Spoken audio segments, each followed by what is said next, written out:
दो सेशन में हमने फिजिकल और मेंटल ये हाइजीन पे हमने बात की थी, और हमें फिजिकल हाइजीन, मेंटल हाइजीन ये दोनों ही अपने जीवन में पालन करने के लिए बहुत सारी परिस्थितियां होती हैं जिसमें इधर उधर बहुत कुछ होता है, गड़बड़ होता है फिजिकल और मेंटल जो भी मेंटेन करने के लिए। तो ठाकुर तीन चीज कहते हैं, ये तीनों का कोऑर्डिनेशन चाहिए। लेकिन ये कोऑर्डिनेशन के साथ साथ इंपॉर्टेंट, सबसे इंपॉर्टेंट अगर तीनों में है तो ये है spiritual hygiene. What is spiritual hygiene? इसका हम क्या समझें स्पिरिचुअल हाइजीन से? तो मेरे दिमाग में सिर्फ एक ही वाणी आती है ठाकुर जी। स्पिरिचुअल हाइजीन अगर हम कहते हैं तो ठाकुर की एक वाणी है,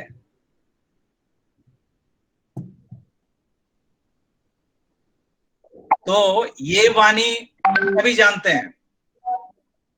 जितने सारे अभी हमारे पैनल में हैं या इस फोरम में, इस सेशन में अभी हैं, इस वाणी को देख रहे हैं, you are for the Lord not for others, you are for the Lord and so for others. इस वाणी में कुछ मिसिंग है। कोई भी एक बता सकते हैं इस वाणी में क्या मिस हो गया है?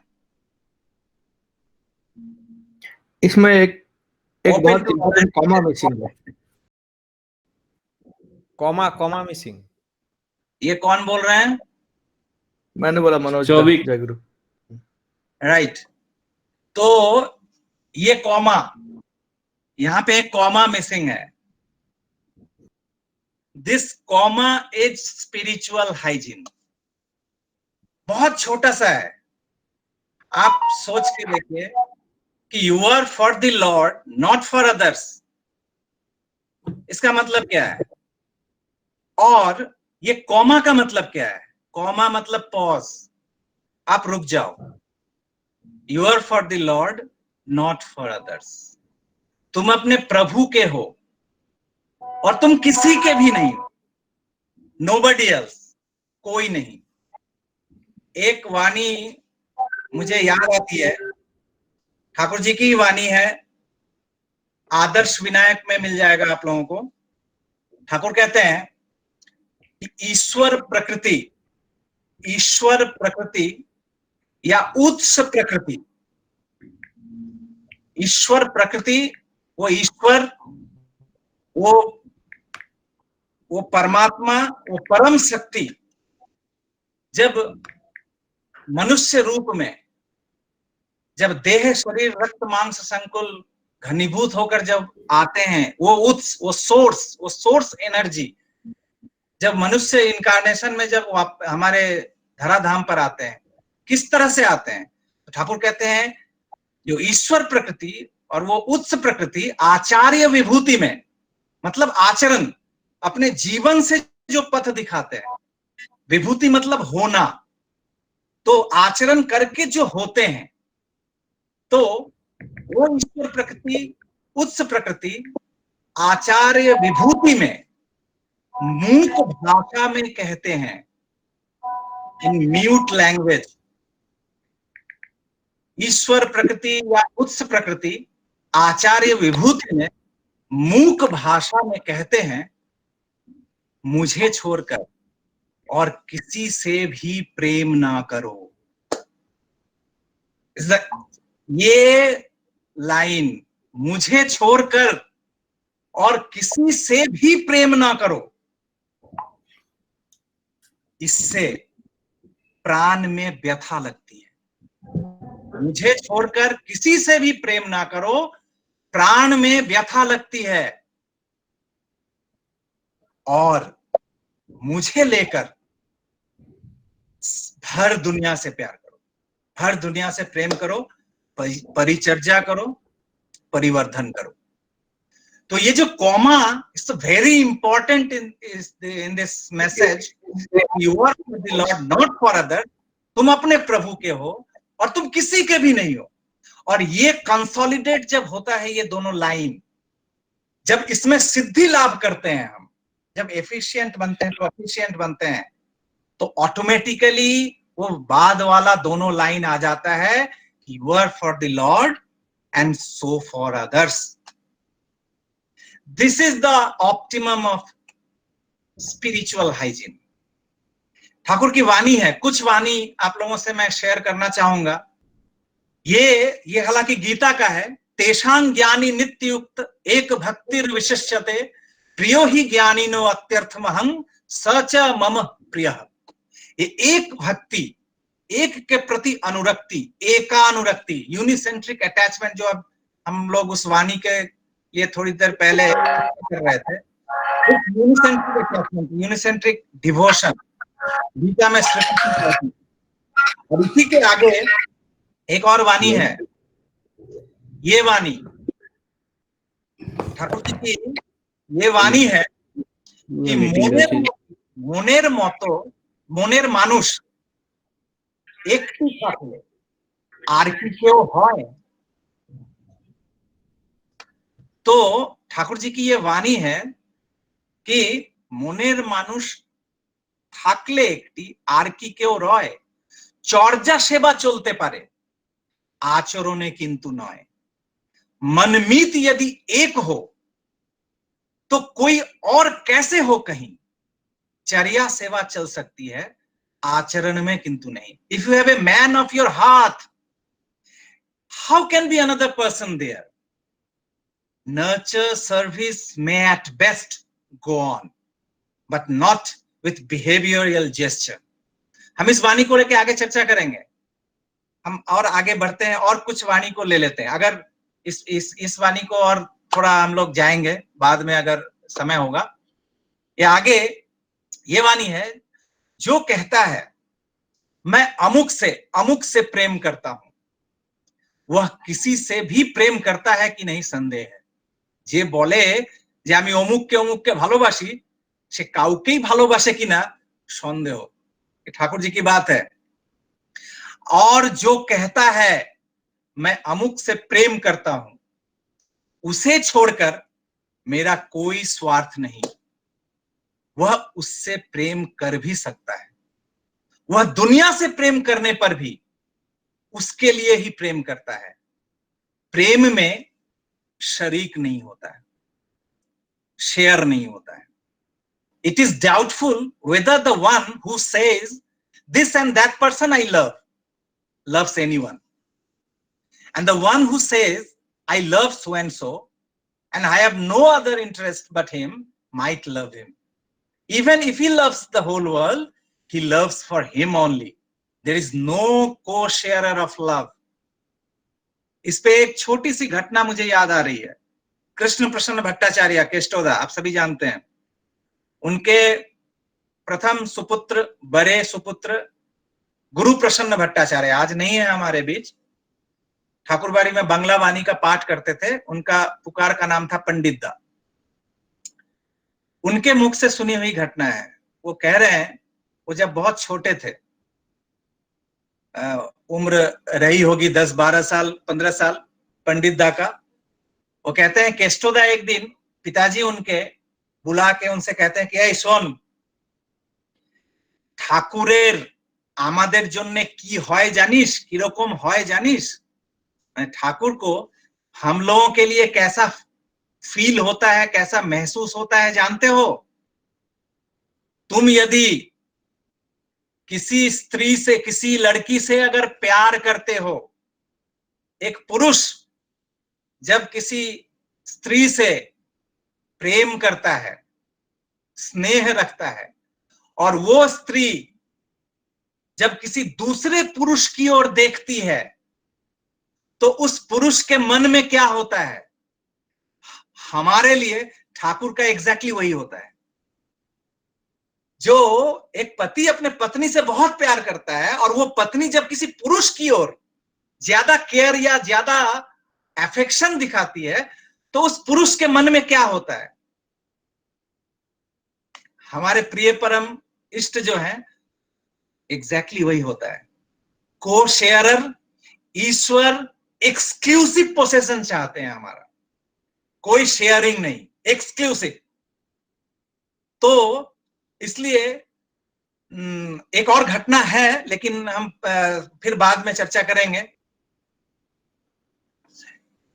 जब भी कोई कहता है मैं इससे बहुत प्रेम करता हूं और उससे भी बहुत ही प्रेम करता हूं, तभी वह कह देता है मैं प्रयोजन के लिए, मतलब जरूरत के लिए बहुत से प्रेम करता हूं। যখনই কেউ বলে যে আমি তাকে খুব ভালোবাসি আর তাকেও আরেকজনকেও আর খুবই ভালোবাসি, তখনই সে বলে দেয় যে আমি প্রয়োজনের জন্য সবাইকে ভালোবাসতে পারি, আমার প্রয়োজন।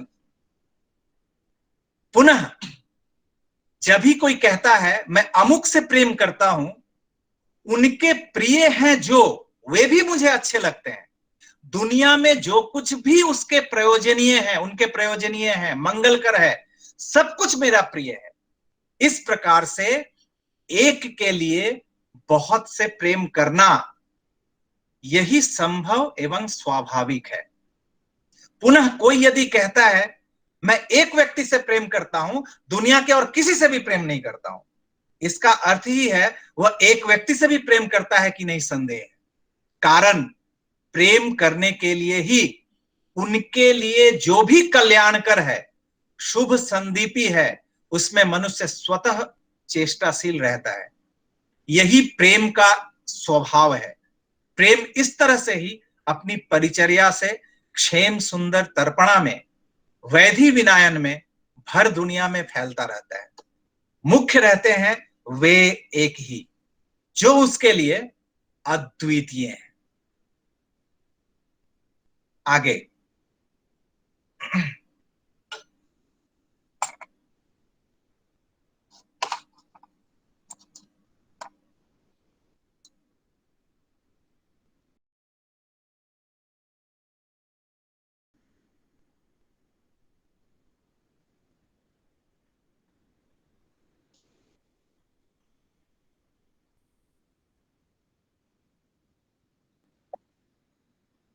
इसमें ठाकुर जी कहते हैं इष्ट को छोड़कर जिसको बड़ा बनाओगे तुम अपने जीवन में, वह आसक्ति ही तुम्हारा ध्वंस कर देगी।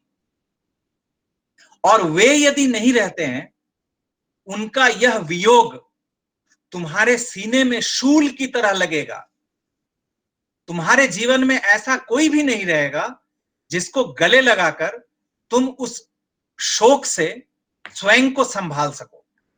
एक वाक्य में इष्ट को गौण करके अन्य कुछ भी यदि मुख्य बनाकर चलते हो तो बुरी परिणति अकाट्य होगी। कोई भी कर्तव्य तुम्हें बचा नहीं पाएगा और तुम्हें रिहाई नहीं मिलेगी। ब्रजगोपाल दत्त राय हैं ठाकुर जी के जीवनीकार। ठाकुर का जीवनी उन्होंने लिखा था, जो हम श्री ठाकुर अनुकूल चंद्र जी करके मिलता है हमें। उनकी पत्नी थी प्रीतिलता दत्त राय। बहुत सारी घटनाएं हैं, उनकी भी लिखी हुई पुस्तक है ठाकुर जी के साथ। वो लोग जब हिमायतपुर में पाबना में थे, बहुत ही अच्छी पुस्तक है उनकी भी।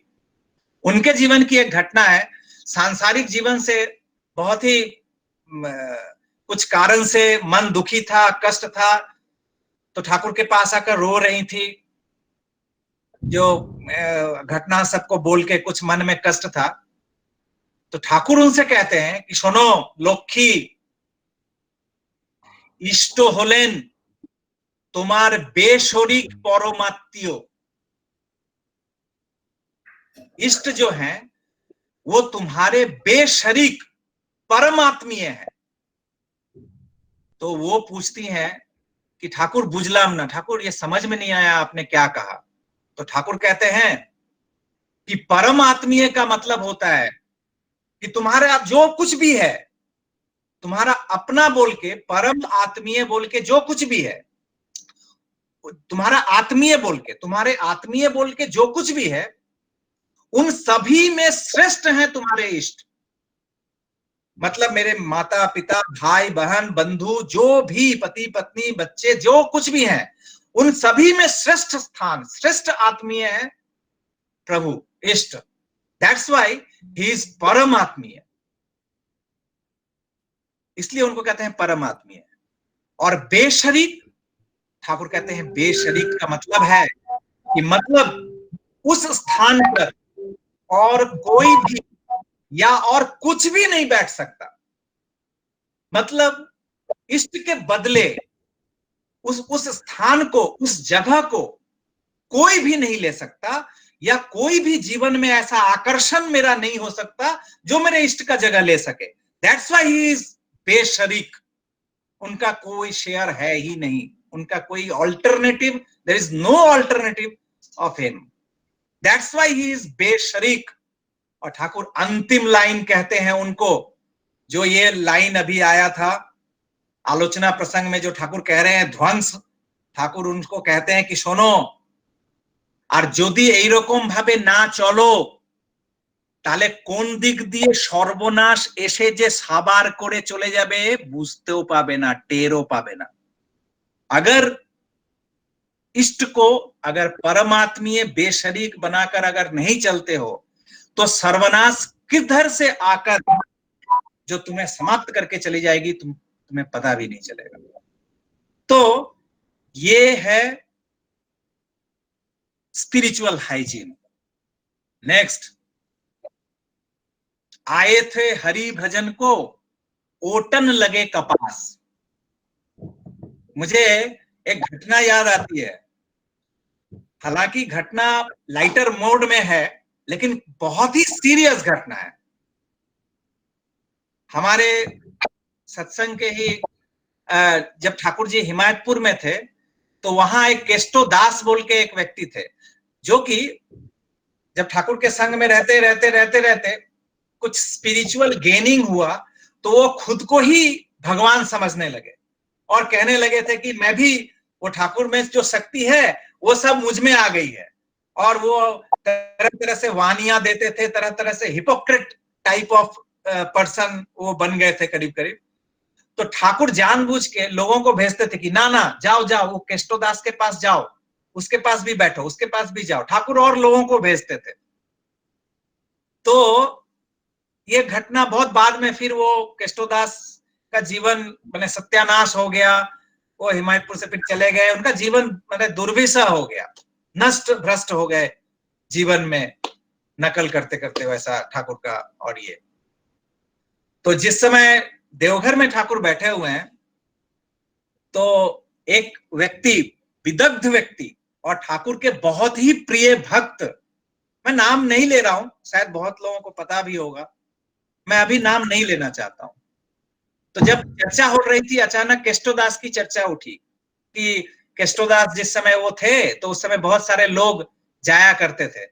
तो ठाकुर उन सज्जन को देख के कहते हैं मुस्कुराते हुए कि अच्छा आपनियो तो जेतेन तार काछे, आप भी तो जाते थे केस्टो दास के पास। तो वो थोड़ा झेप गए, शर्मा गए और शर्मा के कहते हैं कि नहीं ठाकुर, मैं नहीं जाना चाहता था, आप मुझको जबरदस्ती भेजते थे, आपने मुझे ठेल ठेल के भेजा है कि जाइए जाइए वहां से जाइए, उससे सुनिए, बहुत अच्छी बातें वो करता है, आपने मुझे भेजा था। ठाकुर कहते हैं कि सुनिए, अगर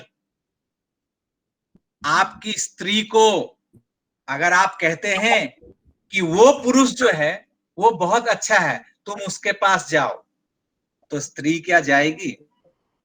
सती नारी को अगर उसके स्वामी अगर कहते हैं कि वो पुरुष बहुत सुदर्शन है, वो बहुत अच्छा है, तुम उसके पास जाओ, वो क्या जाएगा?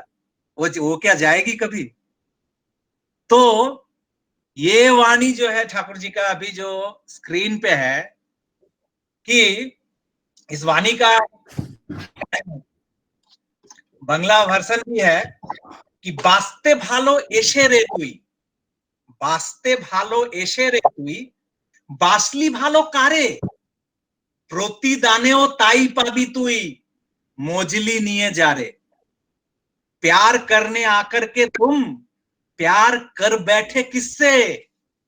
प्रतिदान में भी वही मिलेगा, लिपट गए तुम जिससे। Coming to love whom you hear and whom you are loving now, in return you shall get him only in whom you are engrossed have.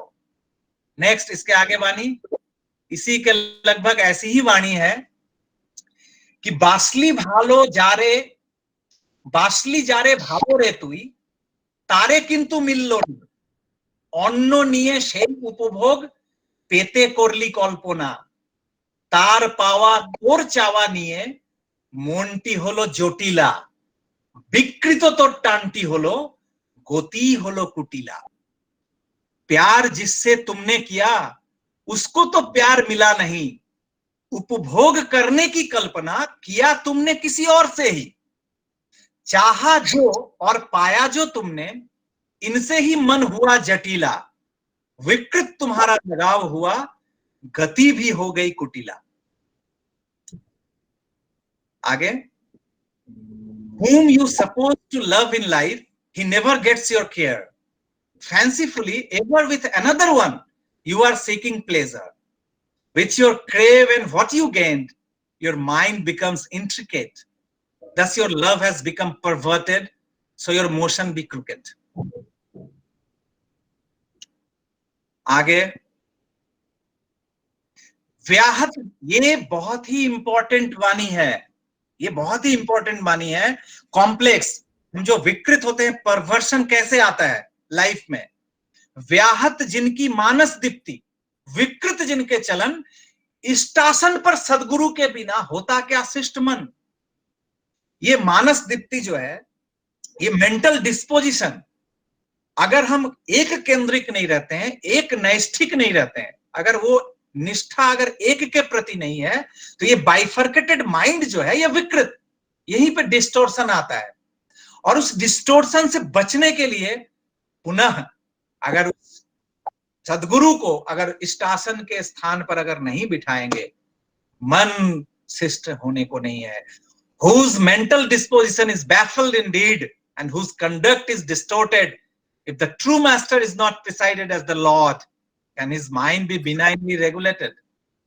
Next, आगे, अब आगे ठाकुर जी की ये वाणी है, हम पढ़ेंगे। ভালোবাসা ভালোবাসে সবাইকে, কিন্তু তা প্রেয় প্রতিষ্ঠা অর্জনে, প্রেয়ার্থকে উপচয়ী করবার জন্য প্রিয়কে যে ভালোবাসে, ভালোবাসা তাতেই আনত হয়ে ওঠে, কিন্তু প্রিয় যেখানে দ্বিত্ব লাভ করে সেখানে সে নারাজ, নিভে যায়। আর মানুষ ওই হিসাবেই বলে থাকে ভালোবাসা ईर्षा परायण, लव इज जेलस। ये जो कहते हैं प्रेम सभी से प्रेम करता है, लव जो एक्चुअली लव है, प्रेम एक्चुअली ये सब पे भूमायित, भूमा लाभ करता है, तो प्रेम सभी से प्रेम करता है, किंतु वह प्रिय प्रतिष्ठा अर्जन हेतु, प्रिय परम जो है अपने जीवन में जो प्रेम है उनकी प्रतिष्ठा अर्जन के लिए वो समस्त विश्व से प्रेम करता है। तो प्रेम सभी से प्रेम करता है, किंतु यह प्रिय प्रतिष्ठा अर्जन हेतु प्रेयार्थ को उपजयी बनाने के लिए, इंटरेस्ट ऑफ द लॉर्ड, प्रेयार्थ इष्टार्थ, इष्टार्थ को उपचयी बनाने के लिए वो भर दुनिया से प्रेम करेगा। प्रिय से जो प्रेम करता है, प्रेम उस पर ही आनत हो पड़ता है, किंतु प्रिय जहां द्वित्व लाभ करता है वहां वह नाराज होता है। ये बाइफर्केट, जहां दो, वो कभी भी नहीं। तो ये जहां द्वित्व लाभ करता है वहां वह नाराज होता है, बुझ जाता है। और लोग इसी कारण कहते हैं प्रेम ईर्ष्या परायण होता है। Love loves everybody, but it is for the establishment of the beloved, for making profitable the interest of the beloved. Love just becomes inclined to him who loves the beloved. But where beloved becomes binary, there it becomes unwilling, it becomes extinguished. And for this reason, people say, love is jealous. Love is jealous. Next. ये वाणी, परम पिता के ভালোবাসো, তোমার হৃদয়ের যা কিছু সবটুকু নিয়ে ওই ভালোবাসার অংশীদার সৃষ্টি করতে যেও না, অমন্তর করলে সর্বতভাবে তাতে নিয়ন্ত্রিত হয়ে উঠতে পারবে না। আর যাকেই ভালোবাসো না কেন তা যেন চিরদিন তারই জন্য হয়। परमपिता से प्रेम करो, अपने हृदय के सब कुछ सहित, उस प्रेम में हिस्सेदार बनाने मत जाओ। ऐसा करने से सर्वतो भाव से उनमें नियंत्रित नहीं हो पाओगे। और जिससे भी प्रेम क्यों ना करो, वह जिससे हमेशा उनके लिए ही हो। Next, love father the supreme with all that you have in your heart. Do never create any sharer of that love. If you do so, you will not be able to become molded in him wholly. And whomsoever you love, that must be only and only and only for him forever.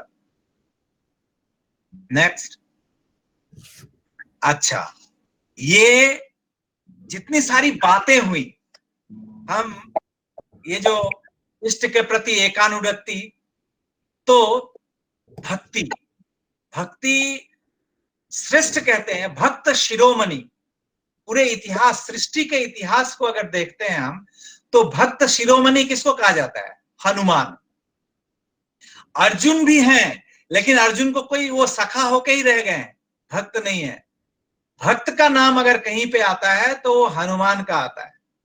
और ये हनुमान आप देखिए, जो उनके life में जब राम आते हैं at the age of, actually मुझे लगता है 70-80 के बाद, बिफोर दैट 70-80 साल तक हनुमान वेद, शास्त्र, पुराण, he is the scholar, he was the scholar of all the scriptures, all Vedas, और इन सभी से पांडित्य लाभ करके वो किष्किंधा प्रदेश के वो एक वेदज्ञ ब्राह्मण, वो उस ट्राइब में वो एक वेदज्ञ ज्ञानी पुरुष थे। 70-80 सालों तक उन्होंने वेद का अध्ययन किया, सब कुछ किया, लेकिन जब रामचंद्र में के शरण में आए, जब राम से मिले, तो जितने सारे स्क्रिप्चर्स थे, जितना उनका ज्ञान अर्जन था, वो सब एक साइड रह गया। फिर वो just to please his lord, उनके जीवन का एक ही मोटिव था, टू प्लीज हिज लॉर्ड। सब कुछ जो जो जरूरत पड़ा, उन्होंने चोरी किया, उन्होंने धोखा दिया, सब कुछ किया, किसके लिए? प्रभु राम के लिए। और किसी भी शास्त्रज्ञ पंडित से अगर हम बोलें, जो वेद का ज्ञाता है, जो शास्त्र का ज्ञाता है, उसको अगर हम कहेंगे कि मेरे लिए आप थोड़ा सा झूठ बोल दीजिए, तो वो बोलेगा कि क्या बात कर रहे हो, मेरे सारा जीवन से मैंने इतना पुण्य कमाया है, तुम मुझसे झूठ बुला के मेरा सभी पुण्य को खत्म करोगे? झूठ नहीं बोलेगा, धोखा नहीं देगा, ये सब कुछ नहीं करेगा। तो हनुमान का देखिए कि वो इतने बड़े पंडित, इतने वे शास्त्र के ज्ञाता होते हुए, जब प्रभु राम के प्रेम में जब लीन हुए, कोई भी वेद, कोई भी शास्त्र प्रभु राम के पथ पर चलने में बाधा सृष्टि नहीं कर पाया। अगर प्रभु राम के लिए अगर किसी को मारना है तो वो मार देंगे, अगर धोखा देना है देंगे, एवरीथिंग, सब कुछ करेंगे। This is the spirituality, this is the hygienic spirituality.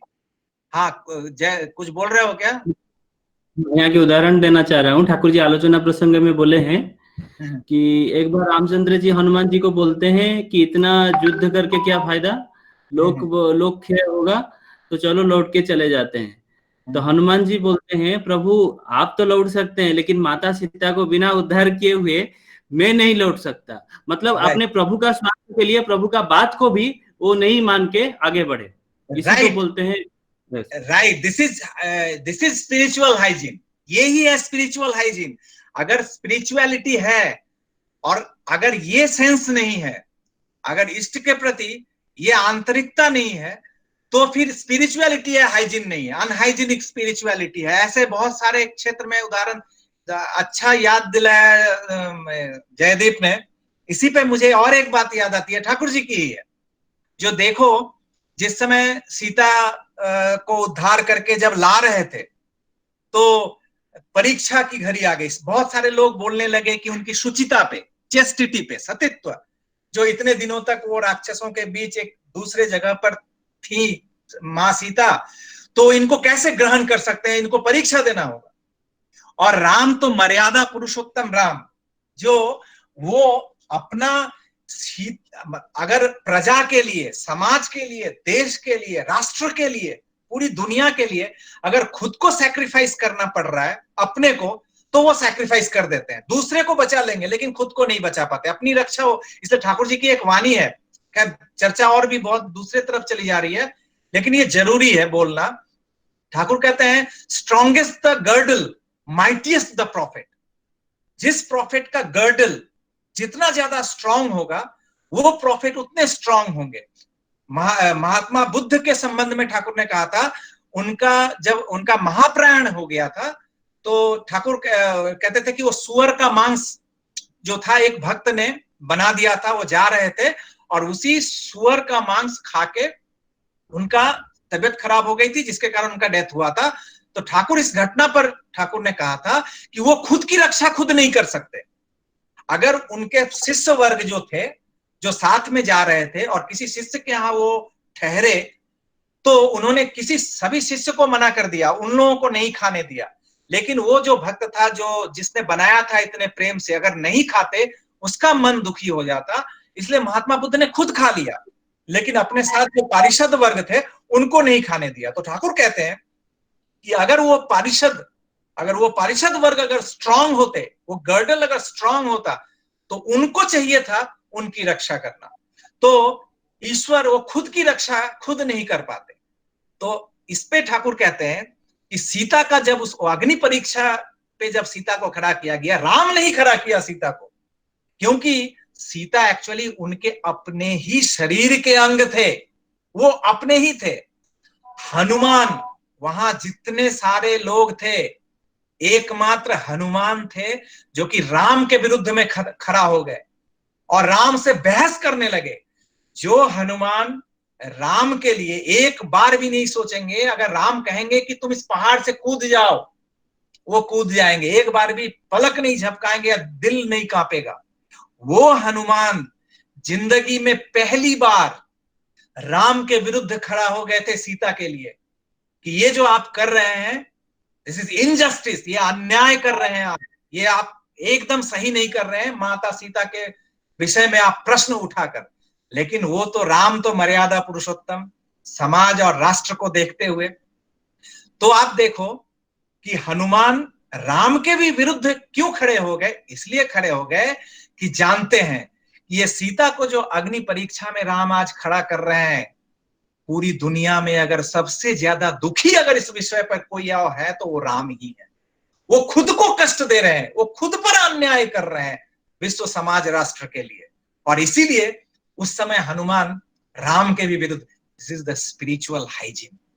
तो अगर हनुमान का जीवन अगर हम देखें तो ये ऑप्टिमम है ये स्पिरिचुअल हाइजीन का, और इसीलिए एक जगह पे आता भी है, नेक्स्ट स्लाइड बढ़ाओ, जो जब ठाकुर से जब कहा जाता है कि महाभारत के समय में भी हनुमान थे, अब थे नहीं थे, जो भी हो जिस रूप में भी थे, तो जब उनको ये श्री कृष्ण के बारे में जब कहा जाता है तो देखिए कैसे उनका एक श्लोक में वर्णन आता है कि श्रीनाथे जानकी नाथे अभेदा परमात्मनि तथापि मम सर्वस्व श्री राम कमल लोचन। मैं जानता हूं कि श्री कृष्ण जो हैं वो वही हैं, उसी परमात्मा, और उसमें कोई भेद नहीं है। राम और श्री कृष्ण एक ही आत्मा है, एक ही है, ये मैं बहुत अच्छी तरह से जानता हूं। लेकिन ये जो जीवन है ये तो श्री राम कमल लोचन के लिए मैं दे चुका हूं।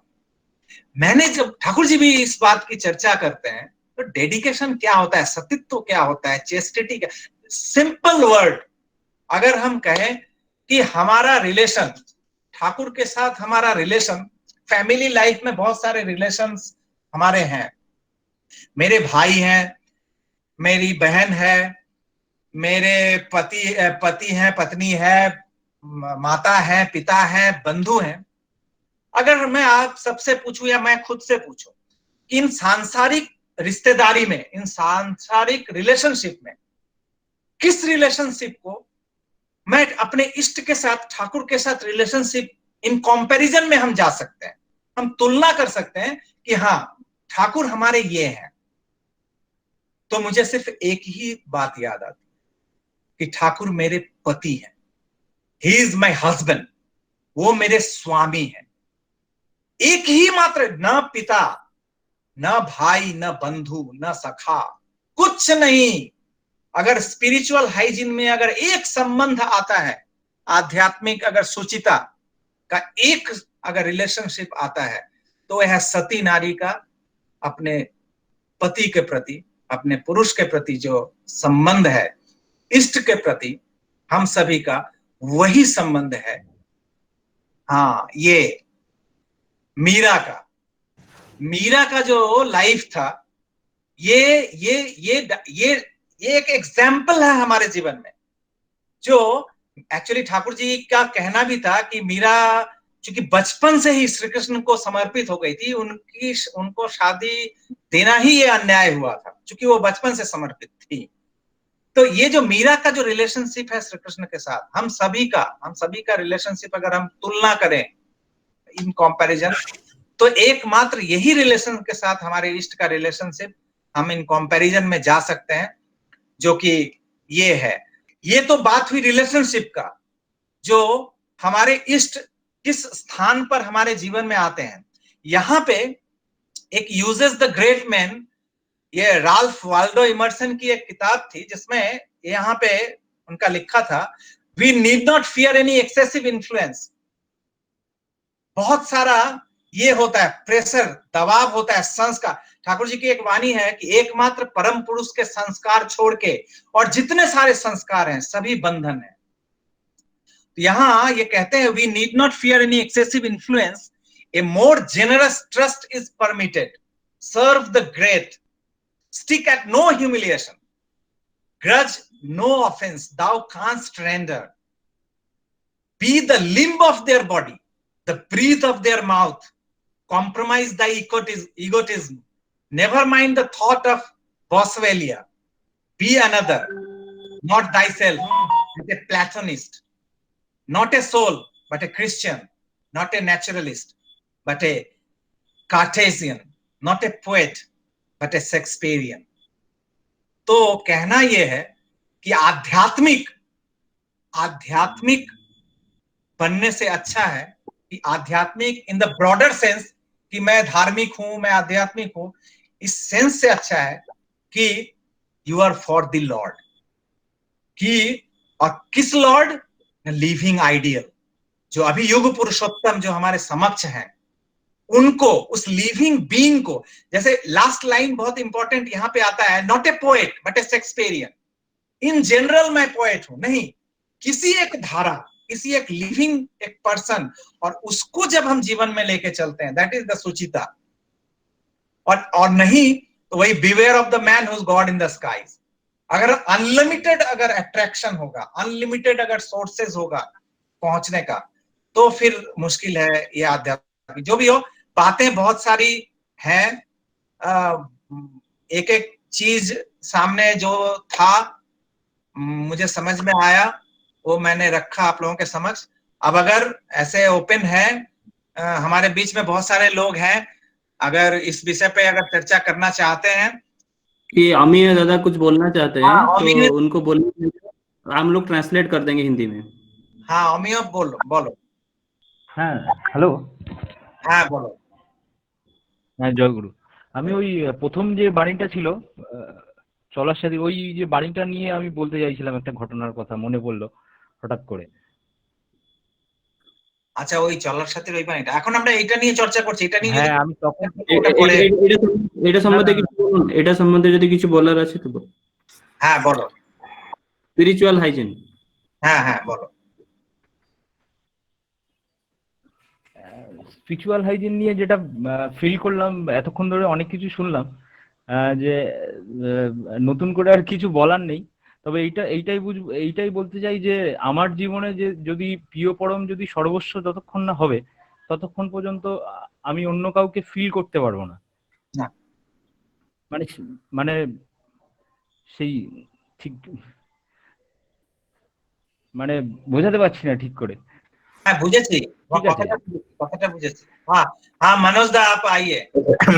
मैं धन्यवाद। पहले तो आपको नमन, आपने जितना सुंदर व्याख्या किया, जितने बाणियों का संकलन किया, दिल हमारा ये सब तो ठाकुर का एक दो बार आपने तो बोला, एक दो छोटा चीज जोड़ता हूँ। एक बाणी ठाकुर जी का है, कहते हैं इष्टेते थाके আপন জন ছিন্ন ভিন্ন তার জীবন। ইষ্টের চাইতে इच्छे थे भी, अगर इच्छे से भी कोई अगर और प्रिय अपना किसी के बंदे का है, उसका जीवन तो छिन्न बंद होगा। इसी बात से एक घटना याद आता है। ठाकुर के पास तो सब कुछ कंसिस्टेंट है। एक बार कथोपकथन के समय पूछा कि कभी ऐसा होता है कि अपने जो आदर्श गुरु है उनकी आज्ञा का अवज्ञा करना धर्म है। तो ठाकुर बोले कि हाँ, ऐसा भी होता है कि गुरु का डायरेक्ट आज्ञा को अवज्ञा करना धर्म है। तो लोग थोड़ा सकते हैं ये कैसे, ठाकुर तो हमारे गुरु है, उनका आदेश को घंटा घंटा मानना हमारे जीवन का धर्म होना चाहिए।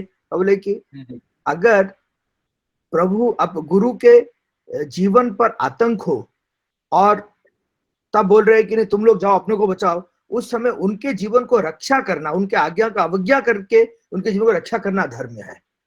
ये बहुत बड़ा बात है जो आपने भगवान बुद्धदेव के जीवन का जो बताया और ठाकुर का जो बाकी बातों से मिलता हुआ। ऐसा समय आएगा, चाहे वे रामायण में भी, रामायण का जो घटना से भी मिलता जुलता है, वहां पर हनुमान जी ने प्रभु जी के एक आज्ञा का विरोध किया, लेकिन वही धर्म था। वही धर्म था। और वो जो श्लोक है वहां पे, ये तो त्रेता युग का बात है, कृष्ण जी का तो अवतरण नहीं हुआ था। तो वहां पर श्रीनाथ नारायण जी को कहता है, तो नारायण जो है मेरे प्रभु राम वही है, मैं जानता हूं, लेकिन फिर भी इस युग में, इस जन्म में प्रभु राम का चरण उन्हीं के पास मैं ये हूँ, मैं ये हूँ। तो कहते हैं, वो जानते हैं, बोलते कि ये जीवन तो राम जी के लिए उत्सर्ग है, उनके लिए कमिटेड है, बस कुछ नहीं होता। बहुत सिंपल। इसमें मैं स्किप कर गया था।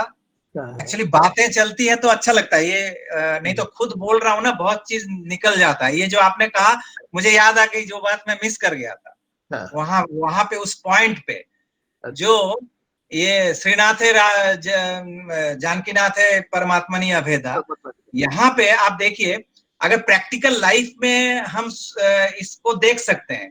सपोज ये जो पूर्व जन्म की बातें जो जातिस्मर कहते हैं, तो ये जातिस्मर जो लोग होते हैं जिनको पूर्व जन्म की याद आती है, सपोज कि इस जीवन में कोई स्त्री ने अपने पति को खोया, जो ऐसा बहुत सारा एग्जाम्पल भी मैंने पढ़ा था और जो रिकॉर्ड किया गया था सुशील चंद्र बसु के जातिस्वर कथा, जो पूर्व जन्म की बातें जो जिनको यादें हैं, वो पूरे भारतवर्ष में घूम के ठाकुर ने ही उनको भेजा था रिकॉर्ड कलेक्शन करने के लिए कि कहाँ कहाँ पर कौन कौन सी ये घटनाएं मिलती हैं। तो मैं सोचता हूं इस तरह से कि अगर किसी स्त्री का, अगर ये हस्बैंड का डेथ हो जाता है, और ऐसा एक हुआ था हरियाणा में थी, एक हरियाणा की एक स्त्री थी जिनके पति का देहांत हो गया था, बाद में एक बच्चा जन्म लेता है और वो कहता है कि मैं वहां रहता था, मेरी पत्नी वहां पर है, और बाद में पता चला वो उसने सब पूरी घटनाएं बता दी। हाँ, पत्नी को भी विश्वास हो गया कि ये छोटा बच्चा पूर्व जन्म में मेरा पति था। तो अब ये सोचने वाली बात है कि क्या वही सोल अगर वो बच्चा के रूप में अगर जन्म लिया है, तो पूर्व जन्म की जो पत्नी थी, क्या इस बच्चे को पति के रूप में स्वीकार कर सकती है क्या? तो मुझे लगता है हनुमान के साथ जो वो जो जीवन था, वो लाइफ था, वो लाइफ जीवंत। इसमें एक कुछ ने मुझसे प्रश्न किया था कि अच्छा, तब तो ऐसा होगा कि जो लोग रामकृष्ण देव के साथ जुड़े हुए हैं, या जो तब तो ठाकुर के साथ नहीं जुड़ेंगे। मैं कहता हूं कि जिस तरह से लाइवली उनके जीवन काल में राम के साथ हनुमान जिस तरह से जुड़े हुए थे, वैसा अगर किसी का होता है और वो डेडिकेशन अगर रहता है, तो वो डेडिकेशन राम के प्रति रहना ही कृष्ण के प्रति डेडिकेशन है। अगर रामकृष्ण देव के जीवन में, रामकृष्ण देव के रहते हुए, अगर उनके जीवन में उस तरह से एक्टिवली अगर पार्टिसिपेशन है, एक्टिवली वो डिवोशन के साथ अगर रामकृष्ण के प्रति अगर समर्पित रहा है सारा जीवन, जीवंत पुरुष के साथ, तो वो जीवंत पुरुष के उस जीवन के साथ रहना ही ठाकुर के साथ रहना है। उसके लिए अलग से कोई भी एफर्ट वो नहीं करने से भी चलेगा। तो मुझे लगता है, तो ये एग्जाम्पल ये हाइजीन, स्पिरिचुअल हाइजीन में बहुत ये आता है। अच्छा, इसमें मैं सौभिक को लाना चाहूंगा। सौभिक, अगर आपका कुछ, यहाँ पे एक बानी है ठाकुर जी का, मैं बोल सकता हूँ। हाँ। ठाकुर जी का बानी है, इष्ट गुरुर स्वार्थ रक्षा प्राण गले भी तू छाड़बी ना, धर्म अर्थ काम मोक्षेर महानिशान तू भूलबी ना। एकदम इसको थोड़ा हिंदी में और बोल दीजिए। ठाकुर जी की वो वाणी है ना, जो वो गाना क्या है,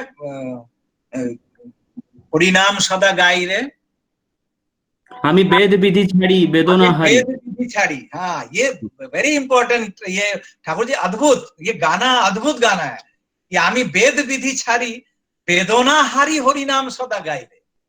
जो वही हरि नाम जो वेदना का हरण करता है, वेद पुराण कुछ ये सब कुछ मैंने छोड़ दिया है, सिर्फ मैं हरि नाम। और ये हरि नाम, ठाकुर कहते हैं ये नाम और नामी में कोई अंतर नहीं है, जो नाम है वही नामी है, जो नामी है वही नाम, तो नामी के बिना नाम का कोई मतलब नहीं है। तो आमी वेद विधि छाड़ी वेदोना हरि हरि नाम सदा गायरा, उसी में एक लाइन है, मुझे संपूर्ण अभी तुरंत याद नहीं आएगा, कि मोक्षेर मुखे छाई रे, माने धर्म अर्थ काम मोक्ष ये सब कुछ मुझे त्याज्य, कोई मुझे नहीं चाहिए, मुझे सिर्फ हरि नाम हरि का संग चाहिए। तो दादा यहाँ पे है कि हम लोग फिजिकल हाइजीन मेंटल हाइजीन के ऊपर बहुत सारा चर्चा किए, लेकिन बात यह है कि डॉक्टर्स लोग they know that it is dangerous but they are unable to overcome this bad habits. Mental hygiene physical hygiene के लिए स्मोकिंग करता है, और मेंटल हाइजीन हम लोग क्या जानते हैं कि ये चीज गलत है, हम लोग उस काम को करते हैं। तो how spiritual hygiene will control the physical and mental hygiene? मैं एक बात कहता हूँ, बहुत ग्रॉस एग्जाम्पल है, बहुत ही ग्रॉस एग्जाम्पल है, लेकिन मुझे याद आ रही है इसलिए मैं कह रहा हूँ। मैं उस समय क्लास 11-12 में था, तो इलाहाबाद में एक्चुअली मेरी पढ़ाई इलाहाबाद यूनिवर्सिटी में होने की बात थी, तो मैं इलाहाबाद गया था। तो मैं इलाहाबाद में जिस वक्त था, तो मैं कुछ मनोज आप तो है ना, हाँ ठीक है, तो इलाहाबाद में मैं जब था, तो अपने कुछ सिविल लाइन बोल के एक एरिया है वहां पे, तो मेरे 2-3 फ्रेंड वहां थे, तो हम लोग शाम को थोड़ा घूमने के लिए निकले थे। तो चलते हुए वो लोग, उन लोगों में से किसी ने कुछ पान या ऐसे कुछ खाया, तो मैं चूंकि ये सब पान तो ये सब खाता नहीं हूँ, तो उन्होंने जबरदस्ती कहा अरे मीठा पान है, ऐसे ही कुछ खा लो। तो मैंने कहा कि ठीक है खा लेता हूँ। फिर मैंने पान खाया, और पान खा के जब मुंह में पीक आई, तो मैं वो रास्ता क्रॉस करके, वो सिविल लाइन का जो एरिया था वहां क्रॉस करके, फुटपाथ क्रॉस करके, फिर वो एक पेड़ था, उस पेड़ को क्रॉस करके ये लोग फिर रुक गया, जब अरे तुम कहाँ जा रहे हो, मैंने हाथ से दिखाया, फिर क्रॉस करके जाके वहां नाले के पास जाके वहां पे स्पिट करके फिर मैं वापस आया। तो वो कह रहा है कि अरे तू उतना दूर क्या क्यों गए, यहाँ पे तो पेड़ के पास इस जगह पे तो फेंक सकते थे, तो तुम वहां पर चले गए। तो मैंने कहा कि यहाँ पे सड़क पे मैं यहाँ पे कैसे फेंक दूं, सड़क पे यहाँ पर कैसे फेंक दूं, तो बोला अरे सब फेंकते हैं। फिर मुझे याद आया, तो मैंने उनको कहा कि देखो, मेरा उस समय तो नरेंद्र मोदी जी आए भी नहीं थे, जो स्वच्छता का अभियान, अभी जो एक देश में एक मिशन सभी को स्वच्छ रहना है, इट्स अ गुड थिंग, लेकिन उस समय तो ये था नहीं, ये बोध एक नेशनल फीलिंग, स्वच्छता इट्स ए नेशनल फीलिंग, ये तो मोदी जी ने हमेशा समझाया है, अभी एक नेशनल फीलिंग है ये स्वच्छता रहना, उस समय था नहीं। लेकिन मैंने ये किया, तो मैंने उनसे कहा कि देखो, मैंने ये जो वहां जाके स्पिट किया है इतनी दूर जाके, मैं इसलिए नहीं कि मैं साफ रखना चाह रहा हूं, इसलिए नहीं, it's out of my natural habit. क्योंकि अच्छा, ये हैबिट भी मुझे किसी ने सिखाया नहीं है। मेरे घर में मेरे माता पिता ने कभी मुझे नहीं कहा है कि बेटा बाहर जब जाना तो कभी भी रास्ते पे मत थूकना, कभी नहीं सिखाया।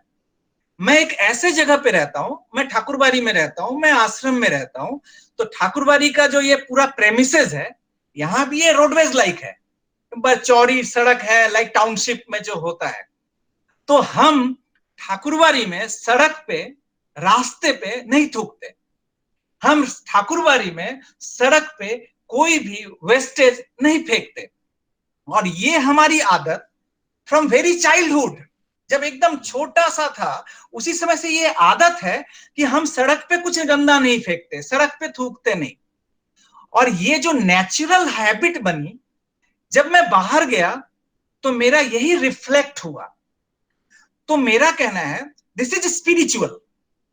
तो ये फिजिकल और मेंटल हम कितने भी एक्सरसाइज कर लें, कितने भी ज्ञान दे लें, कितने भी क्लासेस कर लें, 2 दिन का, 1 दिन का, आजकल बहुत सारे क्रैश कोर्सेज होते हैं, और अगर हम ये हाइजीन का क्रैश कोर्सेज भी अगर कर लें, लेकिन स्पिरिचुअल का मतलब ही है कि स्पिरिट, कि आपके अंदर, आपके खून में बहना चाहिए, आपके उस स्पिरिट में एज ए नेचुरल थिंग वो आना चाहिए।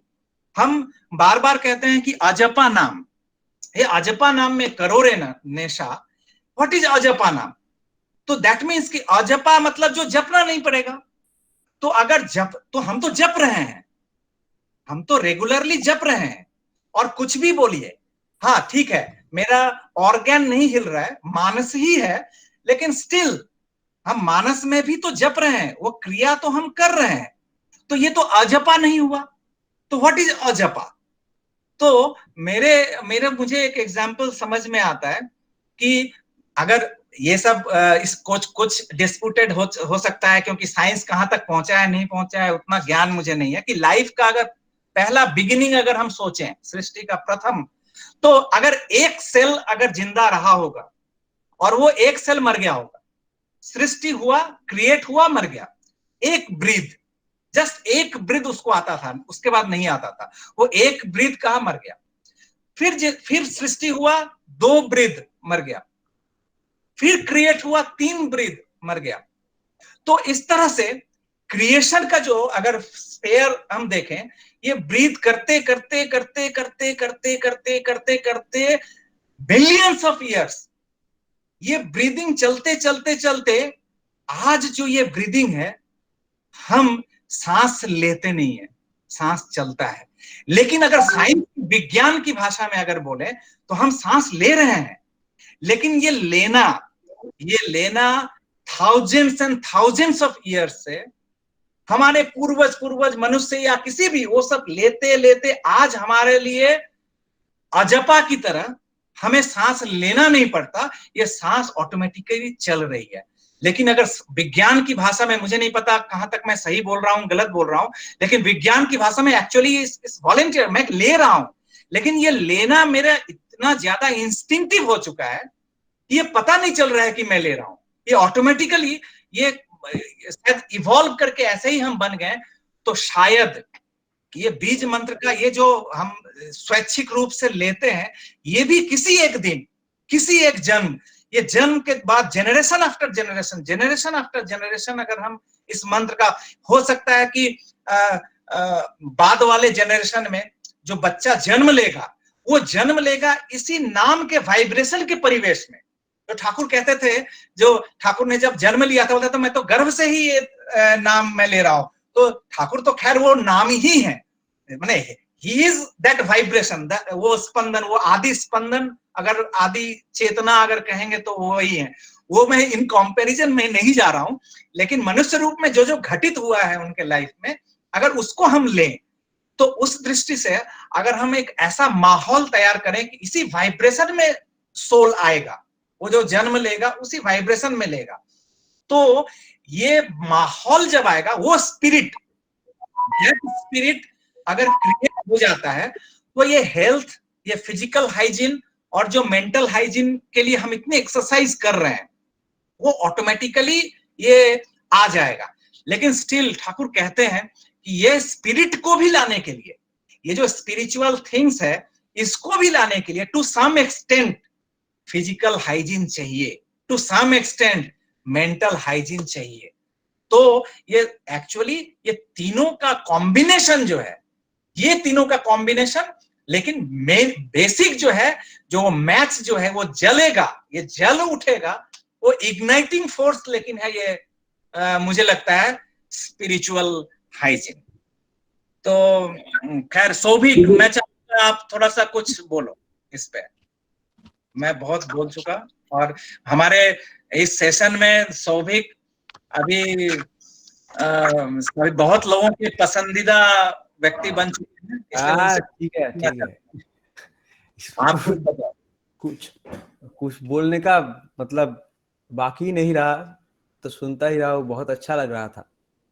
और आप जो अभी साइंस के बारे में बोल रहे थे कि साइंस कितना दूर गया है, तो मैं सोच रहा था इसके बारे में कि साइंस को हटाकर हम अपने कॉमन सेंस की साइंस से अगर इसको देखने की कोशिश करें, सृष्टि में कोई भी चीज दिखाइए जो काम कर रहा है और उसमें एक निष्ठा नहीं है। आप सोलर सिस्टम को देखिए, सन सेंटर में है। आप एक सेल को देखिए, न्यूक्लियस सेंटर में है। हमारा अपना शरीर देखिए, ब्रेन सेंटर में है। आप गैलेक्सी को देखिए, उसका ब्लैक होल सेजिटेरियस सेंटर में है। और बिग बैंग को देखिए तो कॉस्मिक एग सेंटर में है। तो हर किसी चीज का, हर किसी क्रिएशन का हर एक लेवल में तो एक वही एक केंद्रिकता है ही। ये तो साइंस ही मानता है। ये जो 2015 में जो हाड्रन कोलाइडर में गॉड पार्टिकल ढूंढने की जो वो कोशिश हुआ था, हिग्स बोसॉन, उसमें भी साइंटिस्ट लोग ने ऐसा बहुत आर्टिकल लिखा था कि हमारा एम है वो एक पार्टिकल को ढूंढना जो इस पूरे सृष्टि के लिए मतलब सृष्टिर जन्य दायी। हिंदी में क्या बोलेगा इसको? रेस्पॉन्सिबल। इंग्लिश हो गया तो। अच्छा, सृष्टि के लिए उत्तरदायी तो जो भी है, उत्तरदायी। हाँ वही। It is, we have to find that one particle. It is from the Nobel laureate Peter Higgs. His कारण paper. कैसे, cause. हाँ, it was from his article that we have to find that particle, the one particle who is responsible for the mass of every other particle. So they always use this term one. तो आप जब हनुमान के बारे में बोल रहे थे, तो जब हमारा मेमोरी कोई एक पुरुषोत्तम के साथ इतना स्ट्रांगली अटैच्ड हो जाता है, तो हमारा बहुत मुश्किल हो जाता है उनको छोड़ने का। ये जो हनुमान जी बोला है, कमल राम कमल लोचना, लेकिन उस एक भक्ति का प्रमाण फिर भी वहां कैसे काम करता है, वो फिर भी राम को अवज्ञा अवज्ञा करे नहीं। श्री कृष्ण को हाँ, श्री कृष्ण को अवज्ञा करे नहीं, क्योंकि जब महाभारत में युद्ध होता है, हम देखते हैं कि अर्जुन का जो ऊपर जो पताका है, मतलब फ्लैग है, उस फ्लैग में हम हनुमान का चिन्ह देखते हैं। कहा जाता है पुराण में कि हनुमान का भी एक्टिव पार्टिसिपेशन था महाभारत में, बहुत स्टेल्थीली था, पर on the team of Krishna. और ये भी कहा जाता है कि जब भीम लोग सब अज्ञातवास में थे, तो भीम को हेल्प करने के लिए हनुमान जी को आना पड़ा था, श्री कृष्ण का मिशन सक्सेसफुल करने के लिए, भीम को ट्रेनिंग देने के लिए। तो हम जब भी देखते हैं कि नव कलेबर, ठाकुर जी बार बार बोलते थे नव कलेबरेर मिशनटाई पुरुषोत्तमेर मिशन, तो वो हनुमान जी ने रिजेक्ट नहीं किया, और यही प्रूफ करता है उनका राम का भक्ति। आज इतने सारे बानी सुन के, मतलब कुछ और भी मैं भी कुछ सिलेक्ट करके रखा था बानी पढ़ने के लिए, पर वो मुझे लग रहा है ओवरडोज हो जाएगा, मेरा खुद ही ओवरडोज हो जाएगा। लेकिन एक स्टोरी याद आ रहा है, बहुत ब्यूटीफुल स्टोरी है, वृंदावन का स्टोरी है। एक दिन श्री कृष्ण बोटमैन होके बोट में बैठे थे श्री कृष्ण, और राधा और बाकी सब गोपियां उस नाव में यमुना का इस तट से उस तट जाने के लिए जाना चाह रहे थे। तो उस नाव के पास आके वो श्री कृष्ण को बोल रहा है कि मुझे उस तरफ ले चलो, मैं बांग्ला में मैंने सुना है, आमी तुम्हाके 1 आना देबो, आई विल गिव यू 1 पैसा। बट श्री कृष्ण तब बोला कि नहीं, आमार 16 आना दरकार। आना को हिंदी में क्या बोलता है? हाँ, आना सही है, आना। तो मुझे 16 आना चाहिए। तो राधा फिर से उनके साथ बार्गेन करते हैं, नहीं मैं ठीक है 8 आना देता हूँ। फिर श्री कृष्ण बोलता है नहीं, मुझे 16 आना ही चाहिए।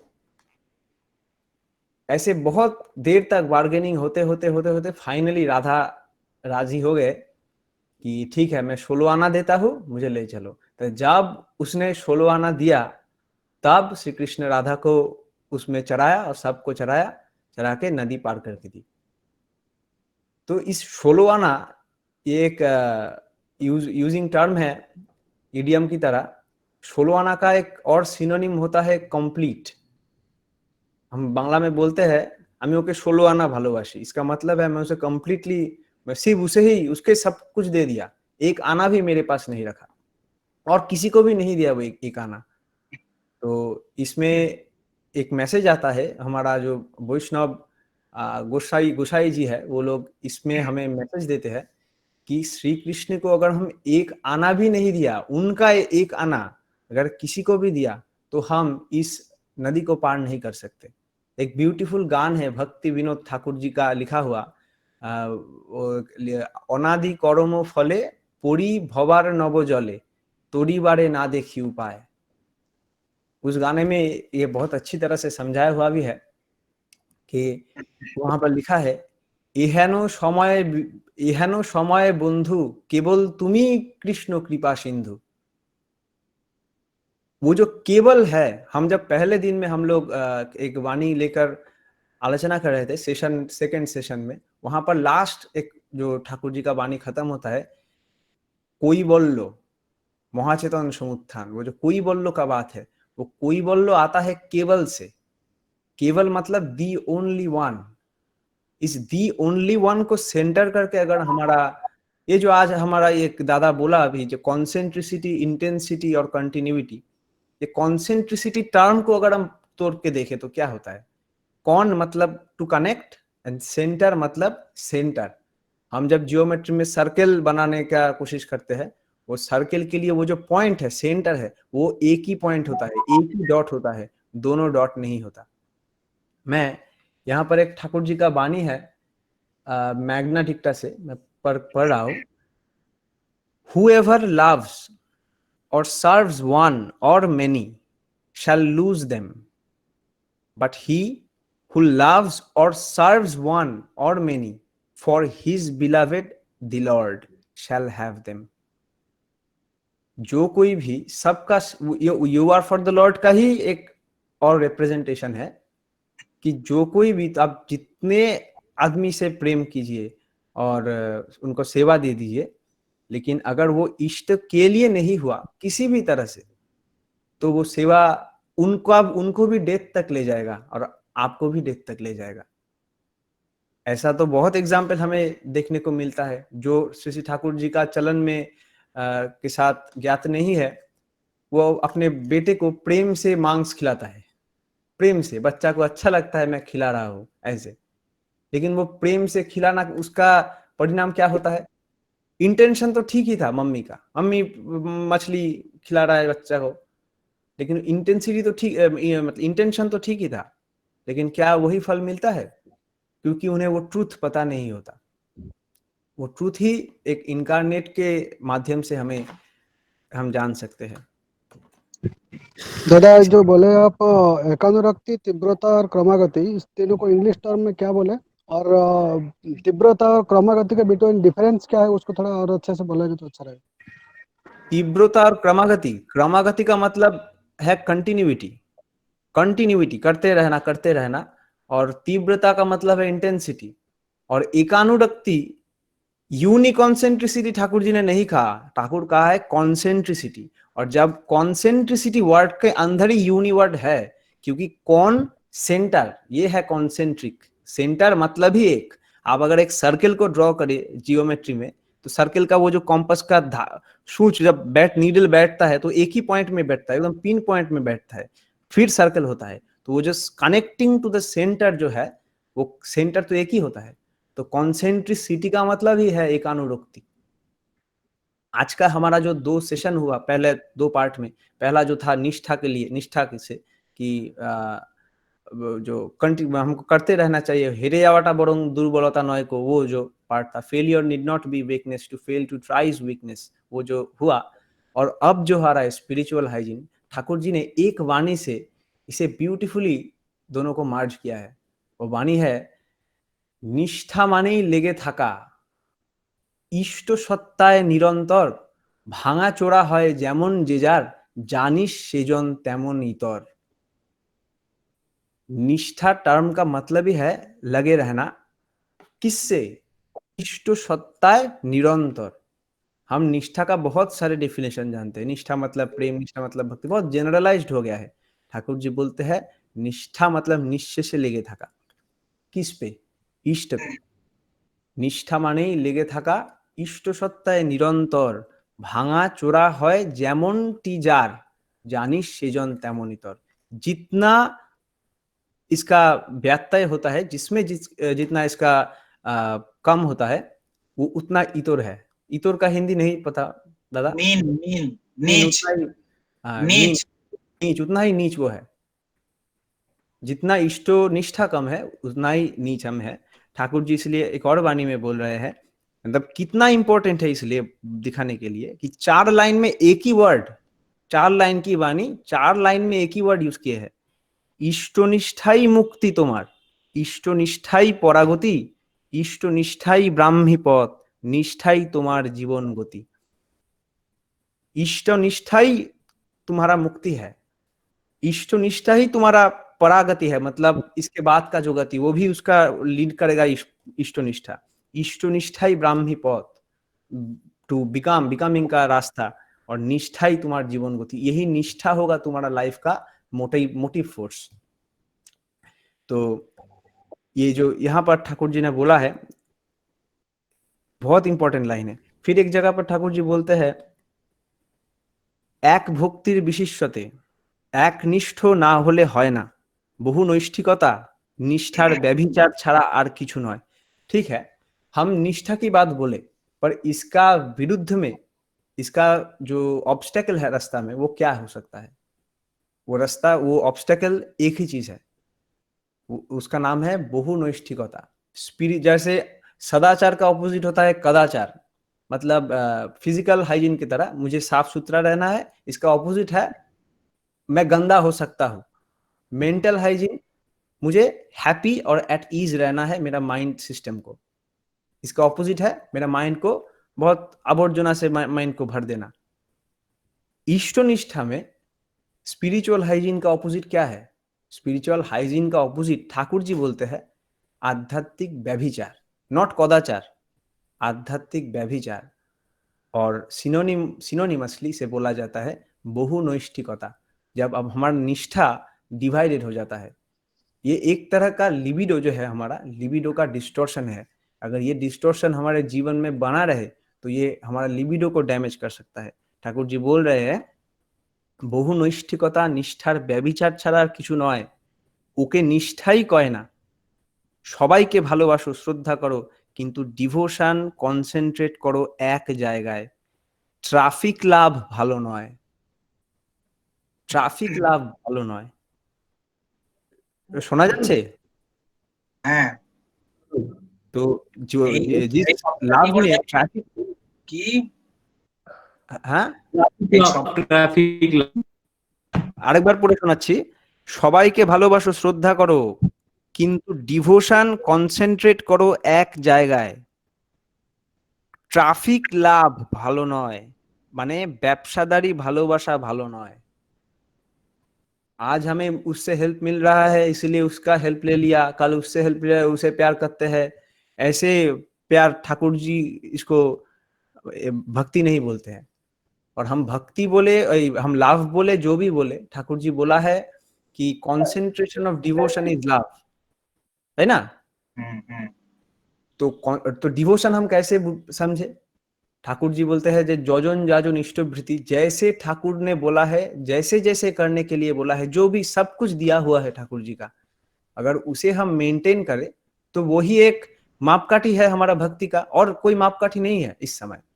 दादा जब बोल रहे थे कि strongest the girdle mightiest the prophet, जब प्रॉफिट शरीर में होता है तब उसको जिंदा रखने की, सेफ रखने की एक बहुत मैकेनिज्म होती है कि हम प्रॉफिट का कुछ हार्म नहीं हो जाता। लेकिन अब जब ठाकुर शरीर में नहीं है, हम सोचते हैं कि अब वो डेंजर चला गया है, अभी भी वो डेंजर चला नहीं गया है, क्योंकि ठाकुर जी का जो विधि है, अगर वो विधि मेंटेन नहीं हुआ ना, तो भी ठाकुर जी को हार्म है। ठाकुर जी का जो डिवोटीज है, ये इस बात पे एक मैं इंटरप्ट कर रहा हूँ, हाँ, हाँ sure, for your permission so भी।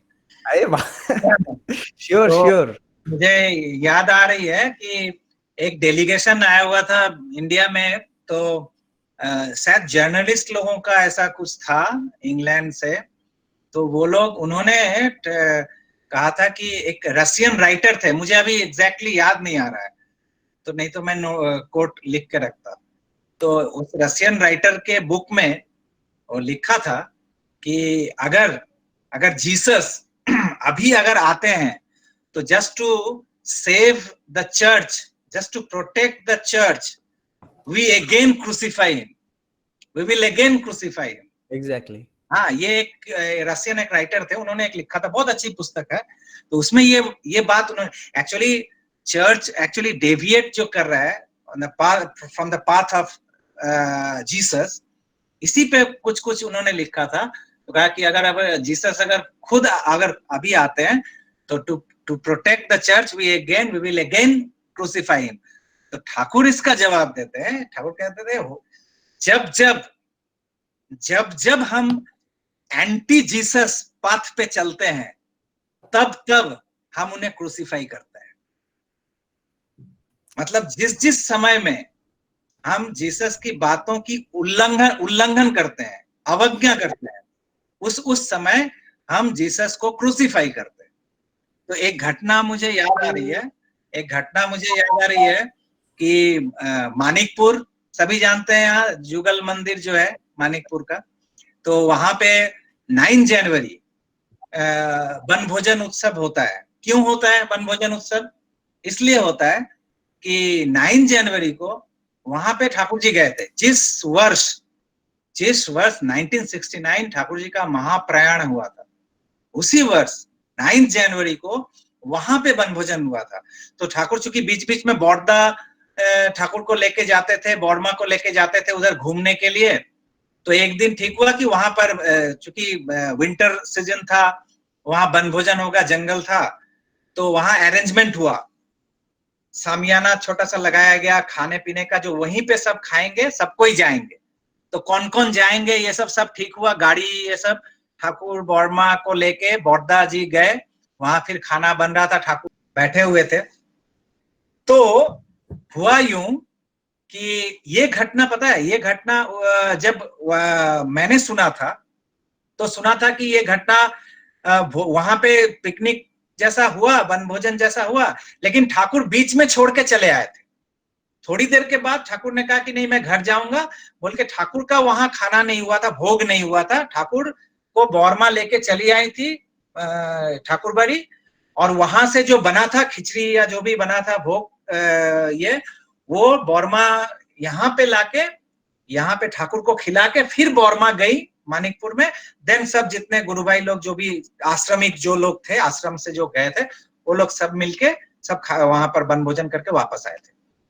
तो ठाकुर जो ये चले आए थे, सभी को, मैंने आज तक मैंने जितने लोगों से बातें की है, सभी जानते हैं कि हाँ ठाकुर चले आए थे, लेकिन ठाकुर बीच में क्यों चले आए थे ये मुझे भी पता नहीं था। और उस समय के इतने सारे लोग, उनसे भी कभी मैंने ये बात नहीं सुनी। लेकिन एक हमारे ठाकुरबाड़ी की ही माँ है, उनके मुख से मैंने ये घटना सुनी, मुझे बहुत आश्चर्य लगा। उनके मुख से ये घटना है, वो बता रही हैं कि इस तरह से सब कोई जा रहे थे, तो मैं खड़ी थी आश्रम के वहां पे सड़क पे, जो ठाकुर सब जा रहे हैं, तो मुझे दिखाकर ठाकुर ने कहा किसी से कि वो जाबे ना, वो लोग नहीं जाएगा। तो फिर बौद्धा ने कहा कि हाँ हाँ उन लोगों का व्यवस्था करते हैं, दूसरी गाड़ी से वो लोग भी जाएंगे। तो वो भी माँ गई, वहां बैठी हुई है, ठाकुर के ऊपर में पूरा नीला आसमान दिख रहा है, शुभ्र बिछावन ठाकुर का लगा हुआ है, ठाकुर बैठे हुए हैं, पीछे जंगल, सभी लोग इधर उधर घूम रहे हैं। कोई वहां बेड़ का पेड़ बहुत सारा होता है जंगल में, खा रहे हैं, कोई इधर घूम रहे हैं, कोई खाना बना रहा है, कोई कुछ कर रहा है। तो वो माँ कह रही है कि मैं बैठी हूं इसी तरह से, एकदम सिर्फ ठाकुर की तरफ देख रही हूँ, और ठाकुर का चेहरा लग रहा है जैसे लाइक पिंक, गुलाबी एकदम, और मुख उज्जवल, बैकग्राउंड में पूरा वो ब्लू स्काई, डिवाइन जैसा लग रहा है। और ठाकुर का तनु शरीर भी जो लग रहा है बिग, बहुत अच्छा मुझे लग रहा है। मैं मुग्ध रूप से ऐसे करके देख रही हूँ।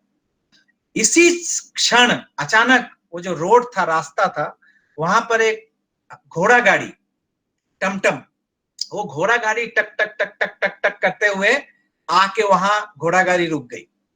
रुकने के बाद वहां से 2-4 लोग, फैमिली एक था, वो उतरा। जो यहाँ उन लोगों को शायद खबर मिली होगी जो ठाकुर यहाँ आए हैं, तो वो लोग वहां से आ गए। ये दृश्य देखकर मुझे, नाम मैं अभी नहीं बता रहा हूं, एक माँ थी उधर ही, ठाकुर के साथ रहती थी, विधवा वो थी, काफी रोबस्ट, मतलब उनका चलता था बहुत शासन सब पे। वो अचानक कहने लगी, अरे ये लोग कहां से आ गया? इन लोगों का तो लिस्ट में नाम नहीं था। ये लोग जहां देखा तहां भिखारी की तरह चला आता है, खाने के लिए खाने का देखा चला आया। इन लोगों का तो लिस्ट में नाम नहीं था। बड़बड़ाने लगी। जैसे ही ये बात बड़बड़ाई, तो ये जो मां बोल रही है कि मुझे लगा कि ठाकुर का जो चेहरा था वो अचानक काला हो गया। तो मैं जो सोच रहा, देख रही थी, जो ठाकुर इतने दिव्य लग रहे हैं एकदम, और ठाकुर का शरीर भी छोटा पड़ गया, वो संकुचित ऐसे हो गए। फिर ये वो बात ये बोल के वो चली गई। फिर बात आई गई चली हो गई, उस बात को ज्यादातर लोगों ने ध्यान ही नहीं दिया, जो ये क्या हुआ नहीं हुआ। ये माँ बोल रही है कि इसी घटना के बाद कुछ देर के बाद ठाकुर बोलने लगे कि आमी जाबो ना, आमी बाड़ी जाबो। तो बौरमा बोल रही है कि अरे आप तो आए इसीलिए, आपके सामने में ये सब प्रोग्राम बना, जो वहां पर खाना बनेगा, बनभोजन होगा, और आप बीच से चले जाएगा। नहीं, आमी बाड़ी जाबो। बोलते बोलते किसी भी तरह से ठाकुर को नहीं रोका जा सका। तो बौरमा बोले अच्छा ठीक है। फिर बौरमा ठाकुर को लेके ठाकुर बाड़ी चली आई, वहां से भोग आया, फिर घर में खाई। इतने दिनों के बाद पता चला जो ठाकुर वहां से क्यों आए। सोचने वाली बात है, समझने वाली बात है कि एक घोड़े के पीठ पर जब चाबुक पड़ता है, और उस दर्द को वही सत्ता, वो परम सत्ता, जिस सत्ता में हर सत्ता विराजमान है, उस दर्द को इतना ज्यादा फील करते हैं कि वो छाप नजर आता है पीठ पे। और वो भी हमें तभी नजर आया जब उन्होंने दिखाया। और उन्होंने दिखाया नहीं, उनकी मां ने जब तेल लगाने के लिए जब खोला था, वो दाग नजर आया, तो पूरी दुनिया को पता चला कि ये जो एक घोड़े के पीठ पे जो चाबुक पड़ता है, वो हमारे प्रिय परम के पीठ पर वो दाग उभर आता है। ये पूरी दुनिया को पहली बार पता चला। तो सोचने वाली बात है कि इस तरह से जैसे मानिकपुर की वो घटना हुई, वो जो व्यक्ति लोग आए, उनके मन में जो ये कष्ट पहुंचा, ये जो दर्द हुआ, वही दर्द परमपिता ठाकुर को पहुंचा, जो वहां से वो बोले कि नहीं, मैं यहां नहीं रहूंगा, चला आऊंगा। इस तरह से मिलियंस बिलियंस ऑफ इनविजिबल दाग, चोट, वो हर क्षण जब मनुष्य रूप में आते हैं, जब इस धराधाम पर, प्रति क्षण ये दाग अपने शरीर पे लेते हैं। और इसीलिए ये जो बात अभी चर्चा चल रही थी कि जब जब ठाकुर कहते हैं कि जब जब हम उनके विरुद्धाचरण करते हैं, तब तब हम उनको क्रूसीफाई करते हैं। तो इष्ट को सौभिक जो क्या बात बोल रहे थे कि उनको वो जो शारीरिक रूप में नहीं, उनको मतलब उनको बचाकर नहीं रखने का रिस्क आज कम नहीं हो गया किसी से। मतलब वो नहीं है। इसका मतलब ये नहीं है कि हमें उनकी रक्षा नहीं करनी है। एक्चुअली प्रतिक्षण, और स्ट्रगल आदमी का एनवायरमेंट से कम है, खुद के साथ ज्यादा है।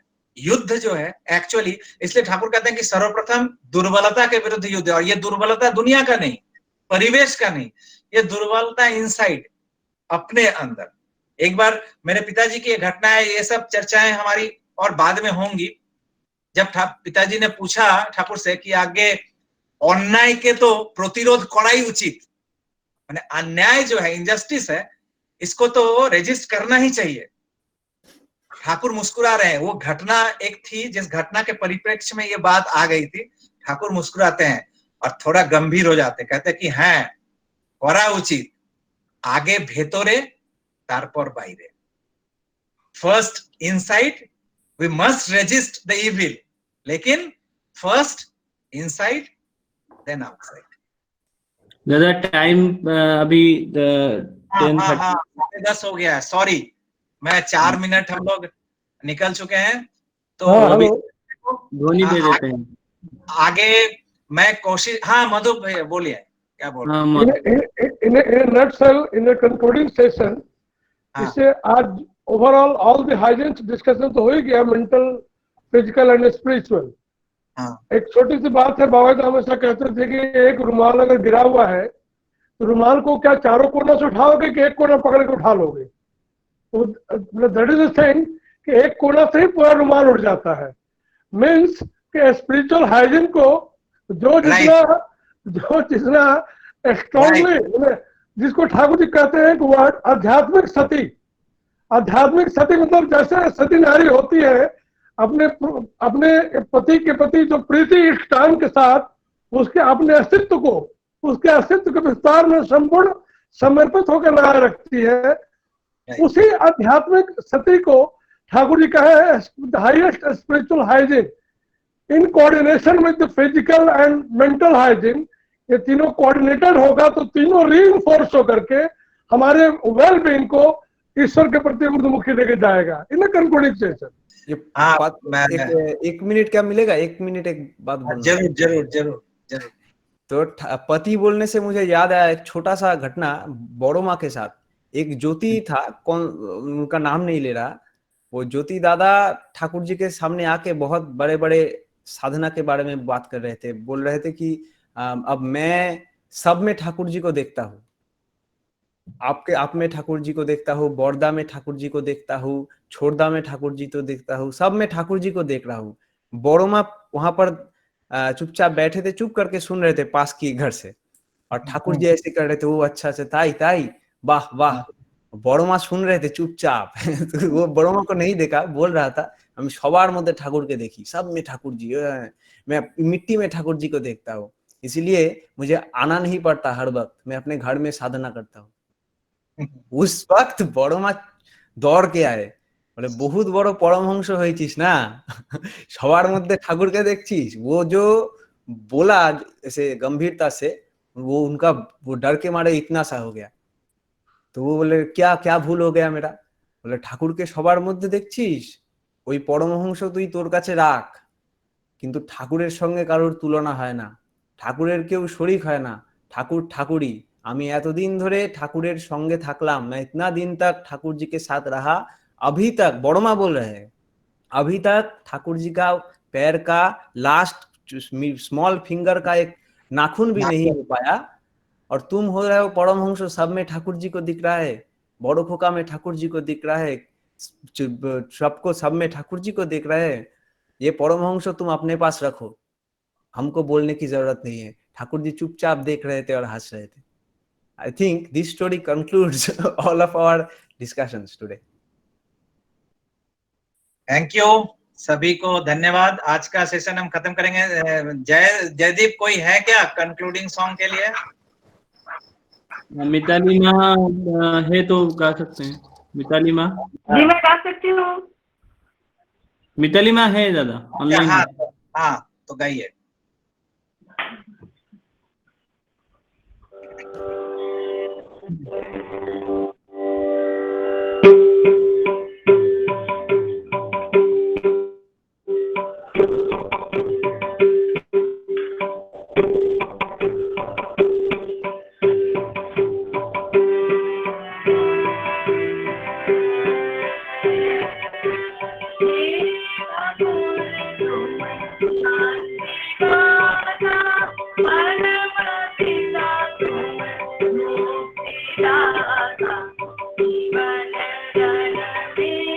दया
जय गुरु। जय गुरु। मनोज दा, मैं समझ रहा हूँ बहुत सारी बातें हैं जो और हम आगे, क्योंकि actually it's good that we remain unsatisfied, क्योंकि ये जो प्यास है ना, ये प्यास ही बहुत इंपॉर्टेंट थिंग है जो हमें हमेशा पानी को ढूंढना सिखाती रहेगी। तो अतृप्ति ठाकुर के पथ पर ये बना रहे यही चाहता हूँ कि कभी पेट ना भरे, कभी प्यास ना बुझे, ताकि ये जर्नी कभी ना रुके। तो बहुत कुछ बातें हैं इसमें और भी। अभी जैसे मुझे भी बहुत सारी बातें अभी दिमाग में आपका जैसे हो रहा था, मेरा भी हो रहा था। सभी का भी कंक्लूड कर दिया, लेकिन मेरे मन में भी बहुत कुछ आ रहा था। तो जैसे होता है ना, यत्र यत्र नेत्र परे तत्र तत्र श्री कृष्ण स्फुरे, लेकिन यत्र यत्र तत्र तत्र श्री कृष्ण स्फुरे के लिए भी वो लिविंग एक चाहिए, जहाँ पे हम अटैच्ड हैं, जहाँ पे हम एक्चुअली डेडिकेटेड हैं। क्योंकि वो नहीं होगा तो फिर वो जो उनका उस घटना में पॉइंट था, ये जो उन्होंने ये कह दिया था कि नहीं आने से भी चलेगा। जो मतलब मैं घर में बैठ के एक लिविंग सामने खड़े हैं और उनको वो वही वाली बात हो गई कि हाथी पर महावत मना कर रहा है, हट जाओ, और वो सर्वभूत में वो ईश्वर को देख रहा है कि अरे ये हाथी में भी तो भगवान है, ये मुझे क्या। और उसके ऊपर जो और एक भगवान चढ़ के बैठा है वो सिग्नल दे रहा है हट जाओ, वो समझ में नहीं आ रही है। तो इसलिए लिविंग को चाहिए। এক্সকিউজ মি, আমি একটা জিনিস আমার হঠাৎ মাথায় এসছে, আমি एक्चुअली शोभिक बोले शेष করে ফেলেছেন, তার জন্য इंक्लूड করিনি। शोभिक जो बोल रहे थे, जो इंसिडेंट है उसमें if I am not wrong, the incident was like this कि ठाकुर जी के जो छोटे भाई हैं खेपुदा, उनको मुख्तारनामा दिया गया था। तो उनके हिसाब से किन्हीं गुरु भाई ने मुख्तारनामा पे जो लिखा था और उसके हिसाब से वो आके बड़ो माँ को बता रहे थे। तब बड़ो माँ बोले तुमको ये किसने अधिकार दिया कि तुम मुक्तारनामा में इस प्रकार लिखे हो? तो उसने कहा खेपुदा ने लिखा। तो बोले तुम खेपू के बोलने से ये लिख दिए? तो बोले खेपुदा और ठाकुर सेम है। और उसी इंस्टेंटली बड़ो माँ बोली कि कोई ठाकुर के समान नहीं हो सकता, ठाकुर का बेटा वाइफ कोई कुछ भी क्यों ना हो, वो ठाकुर के समान नहीं है। मैं 11 या 12 साल की उम्र में शादी होके इस घर में आई हूँ, लेकिन आज तक उनार कानी आंगुलेर समान, मतलब लिटिल फिंगर के समान भी नहीं हो पाई हूँ। That was the actual incident.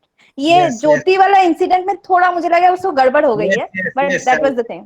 हाँ हाँ हाँ, हिस्टोरिकली हमें ठीक होना है, हिस्टोरिकली हमें ठीक होना है, सेंटिमेंटली शायद जो वो कहना चाह रहा था। हाँ बिल्कुल, उसका सेंटीमेंट एब्सोल्युटली ओके था, बट वो फैक्ट में थोड़ा सा वो था। हाँ, तो ये सब भी हमें करेक्ट हो जाएगा हिस्टोरिकली, क्योंकि अच्छा है, कम से कम ये पता चल रहा है कि बहुत सारे हैं जो पढ़ते हैं, ये बुक्स पढ़ते हैं, और कुछ नहीं, ज्ञान गुण कितना क्या किसका होगा मुझे पता नहीं, लेकिन कम से कम इस सेशंस के माध्यम से लोग ठाकुर जी का जो ये वास्ट लिटरेचर है, थाउजेंड्स ऑफ मैसेजेस, ये ठाकुर ने जिस इच्छा से ये सब को प्रकाशित कराया था, घर घर में उसकी चर्चा हो, पढ़ें लोग, बात करें और डिस्कस करें फ्रीली।